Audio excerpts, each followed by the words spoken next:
नमस्कार दोस्तों, welcome to trade in invest. मैं हूं राजेश कुमार और आज हम बात करने वाले हैं सीडीएसएल के बारे में।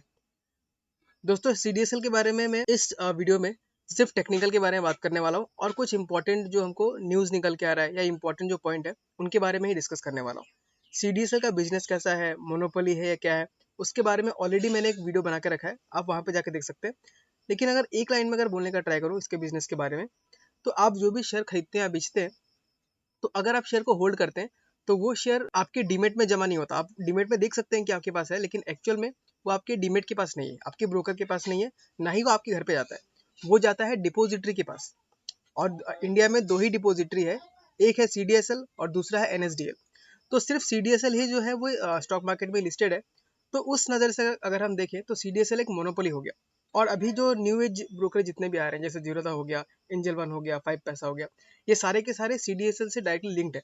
यानी कि जितने भी मार्केट में नए लोग आएंगे, नए ट्रेडर्स आएंगे या इन्वेस्टर्स आएंगे, वो सारे के सारे सीडीएसएल से ही लिंक्ड होंगे। उनका सारा स्टॉक सीडीएसएल में ही डिपॉजिट होगा। तो ये इनकम कैसे करती है? सीडीएसएल, आप जब भी स्टॉक को सेल करते हैं तो सीडीएसएल को आपको चार्ज देना पड़ता है। अलग अलग है, कहीं पे 50 रुपये है, कहीं 15 रुपये है, कहीं पे 14 रुपये है, और इस रेंज में डिफर करता है। तो बेसिकली यही इसका इनकम सोर्स हो गया। साथ ही साथ जो आप पैन कार्ड बनाते हैं उससे भी सीडीएसएल काम करती है। ई केवाईसी जो करते हैं उसमें भी सीडीएसएल अच्छा खासा हेल्प करती है। और अभी रिसेंटली न्यूज़ में निकल के आ रहा था कि आपका जो भी इंश्योरेंस है, इंश्योरेंस को भी डीमेट में कन्वर्ट कर दिया जाएगा। तो ये अगर इंश्योरेंस को भी डीमेट में कन्वर्ट करते हैं तो बहुत अच्छा खासा ग्रोथ का अपॉर्चुनिटी सीडीएसएल को मिल सकता है। तो ये तो मैंने मोटा मोटा आपको समझा दिया कि सीडीएसएल का बिजनेस मॉडल कैसा है। फंडामेंटली सब कुछ ठीक लगता है हमें।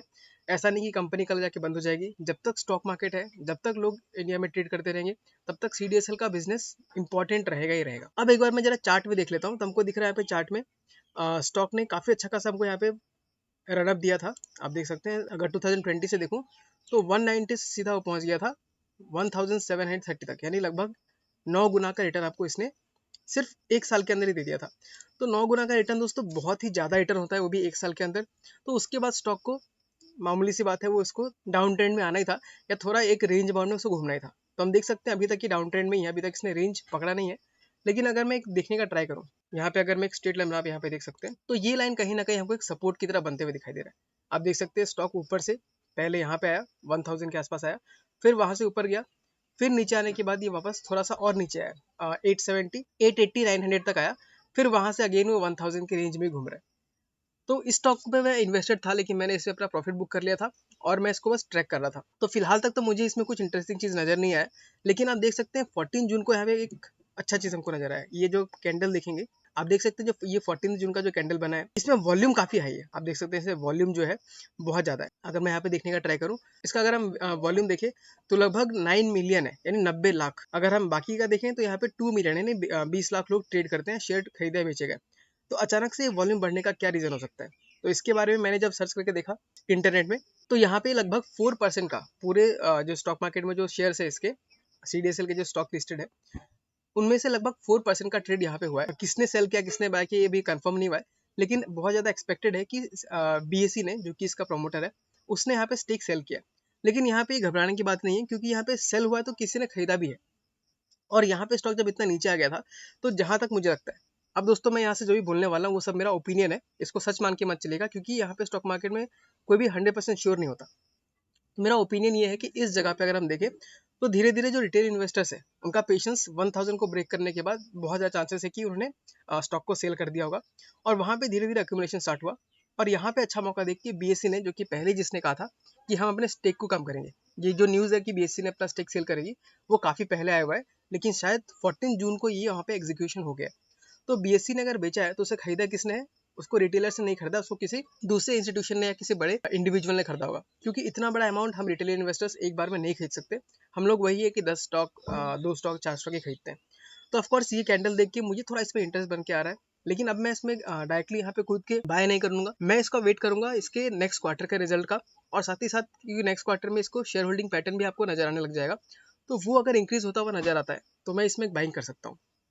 तो अभी अगर सिर्फ टेक्निकल एनालिसिस पे देखूं, तो फिलहाल ये एकदम बिल्कुल सही जगह पर है। एकदम इस जगह पे अगर बाय करते हैं, तो अगर आपको बहुत ज़्यादा भरोसा है स्टॉक के ऊपर, आप थोड़ा रिस्क भी ले सकते हैं, तो यहाँ बाय कर सकते हैं। क्योंकि आप देख सकते हैं बहुत ही बड़े रेंज पर लास्ट टाइम जब मैंने बाय किया था, तो मैंने 990 के आसपास ही बाय किया था और मुझे अच्छा खासा वहाँ से प्रॉफिट भी मिला था मुझे। और अब अगर मैं देखता हूँ वापस 1000 पे लेने का, तो मैं इतना हड़बड़ी नहीं करूँगा, मैं थोड़ा वेट करूँगा।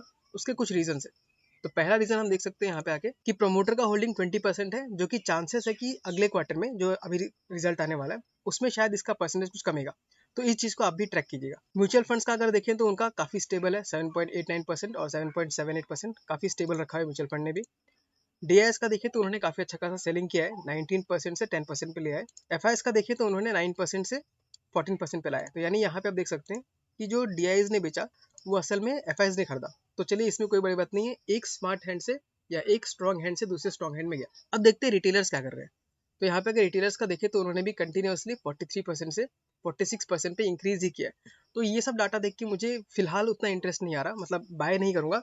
ऑफकोर्स स्टॉक मेरी नज़र में है और स्टॉक ने कुछ दिनों से हल्का फुल्का रैली भी दिखाया है, लेकिन हमें ऐसे स्टॉक्स में कूद के बाइंग नहीं कर लेना चाहिए, क्योंकि इसका जो वैल्यूशन है थोड़ा हाई है, और जब वैल्यूशन बहुत ज़्यादा हाई होता है तो स्टॉक को करेक्ट होने के लिए बस एक छोटा सा रीजन ही काफ़ी होता है। आप यहाँ पे देख सकते हैं, अगर मैं ओवरव्यू देखूँ तो आप देख सकते हैं लगभग 40 का प्राइस ट्रेडिंग चल रहा है।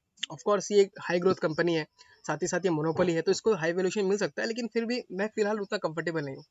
प्राइस टू बुक अगर देखें तो लगभग 10 के आसपास है, जबकि सेक्टर का प्राइस टू अर्निंग 21 है और सेक्टर का प्राइस टू बुक ओनली 3.85 ही है। डिविडेंड यील्ड भी देखें तो सेक्टर कंपेरिजन में थोड़ा सा कम ही मिल रहा है।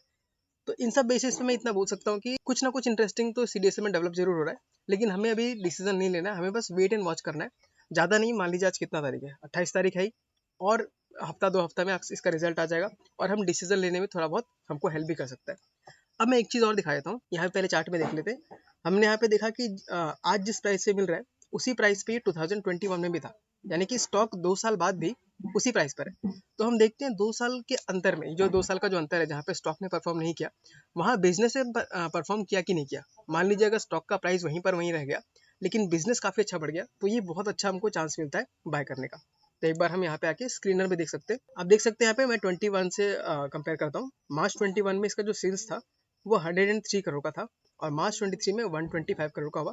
तो हल्का सा इंप्रूवमेंट दिख रहा है, ठीक है, लेकिन बहुत इंप्रेसिव इसको नहीं बोलेंगे, क्योंकि आप देख सकते हैं यहाँ पे बीच में उसका जो सेल्स था वो बढ़ के 152 तक भी गया था, फिर डाउन होते होते 125 पे आया। तो ये अप डाउन चलेगा, इसमें कोई दिक्कत नहीं है। लेकिन मैं अगर 2021 से कंपेयर करूँ तो बहुत ज़्यादा ग्रोथ भी मुझे नज़र नहीं आ रहा है, क्योंकि 2 साल टाइम बीत गया, उसमें सिर्फ हमको 25% का, लगभग 25% का ग्रोथ ही दिखाई दे रहा है। वहीं पे अगर ऑपरेटिंग प्रॉफिट देखें तो 2021 में 63 करोड़ का था और यहाँ पे 68 करोड़ का हुआ। अगेन बहुत ज्यादा इंप्रेसिव आप बोल सकते हैं, ग्रोथ हमको यहाँ पे नजर नहीं आ रहा है, यानी कहीं ना कहीं हमको ये इसका जो बिजनेस है वो फ्लैट होते हुए नजर आ रहा है। और फाइनली अगर मैं नेट प्रॉफिट को देखूं, अल्टीमेट जो होता है, उसमें आपका 2021 में 52 करोड़ का था और मार्च 2023 में 2 साल बाद 63 करोड़ का हुआ। ठीक ठाक ही इंप्रूवमेंट है, बहुत ज्यादा इंप्रेसिव भी नहीं है। और अल्टीमेट चीज़ है जो हम देखते हैं, जो कि किसी भी शेयर प्राइस को मूव करने में हेल्प करता है, वो होता है उसका ईपीएस, यानी अर्निंग पर शेयर। एक शेयर के ऊपर आपको कितने रुपए का अर्निंग हो रहा है। तो आप देख सकते हैं जहाँ पे 2021 में 5 रुपए का था, लगभग 5 रुपए पकड़ लेते हैं, वो आज 6 रुपए का हो गया है, यानी आपको 1 रुपए का अर्निंग ग्रोथ मिला है। तो अगेन दोस्तों, अगर मैं बोलूँ तो बिजनेस ने एकदम फ्लैट ही परफॉर्म किया है, क्योंकि जो सीडीएसएल है वो डायरेक्टली लिंक्ड है स्टॉक मार्केट के परफॉर्मेंस से। अगर स्टॉक मार्केट बहुत अच्छा परफॉर्म करेगा तो और ज़्यादा लोग उसमें ट्रेड करने के लिए आएंगे, और जितने ज़्यादा लोग ट्रेड करने के लिए आएंगे उतना ही इसका बिजनेस भी बढ़ेगा।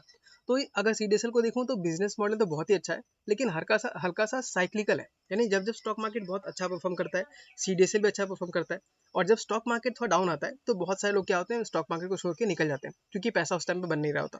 तो उस टाइम पे इसका बिजनेस भी थोड़ा बहुत डाउन हो जाता है। तो मान लीजिए अगर आपको लॉन्ग टर्म में होल्ड करना है, तब तो आप किसी भी प्राइस से बाय करते रहिए, इस प्राइस से बाय कीजिए और होल्ड कीजिए, आपको लॉन्ग टर्म में बहुत अच्छा खासा रिटर्न देगा। लेकिन अगर आप साथ ही साथ थोड़ा टेक्निकल भी देख लेते हैं और कुछ इंडिकेशंस भी देख लेते हैं, तब बाय करेंगे तो हमारा जो होल्डिंग पीरियड है वो अपने आप थोड़ा कम हो जाता है और रिटर्न हमें थोड़ा जल्दी मिलता है। तो दोस्तों, यही वीडियो था मेरा सीडीएसएल के ऊपर। काफ़ी मुझे इंटरेस्टिंग चीज़ नजर आ रहा था, इसलिए मैंने वीडियो बना दिया। आप कमेंट करके मुझे बताइए कि क्या आप भी अपने पोर्टफोलियो में सीडीएसएल होल्ड कर रहे हैं या इसको बाय करने का सोच रहे हैं। ठीक है, तो फिर अगर आपको ये वीडियो अच्छा लगा तो इसे लाइक कर दीजिए, और हो सके तो इस चैनल को सब्सक्राइब भी कर दीजिए, क्योंकि ऐसे वीडियोस मैं टाइम टू टाइम लाते रहता हूँ। मिलते हैं अगले वीडियो में किसी अगले स्टॉक के साथ, तब तक के लिए tata bye bye, take care.